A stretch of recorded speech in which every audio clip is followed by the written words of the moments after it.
A work twice as fast as B. A works twice as fast as B.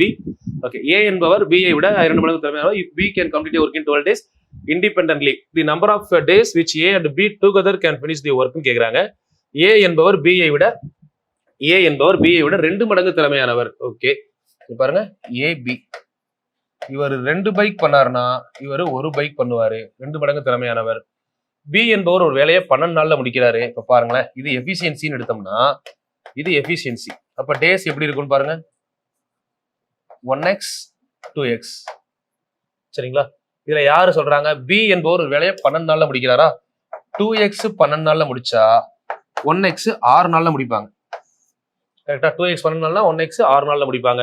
இப்ப 2 பேரும் சேர்ந்துன்னு கேக்குறாங்க. இப்போ இந்த இடத்துல பாருங்க, 2 6 நாள் பண்ணாலும் 12 பைக் தான், 1 12 நாள் பண்ணாலும் 12 பைக் தான். அப்ப டோட்டல் பைக்ஸ் அப்படின்னு பாத்தீங்கன்னா டோட்டல் பைக்ஸ் 12. இந்த 12 பைக்கை ஏயும் பியும் சேர்ந்து பண்றாங்கன்னு சொல்றாங்களா? ஏ ஒரு நாளைக்கு 2, பி ஒரு நாளைக்கு 1, 2 பேரும் சேர்ந்தா ஒரு நாளைக்கு 3 பைக்கு. கேன்சல் பண்ணீங்கன்னா 4 நாள் ஆகும். Option A 4 days. ஓகே.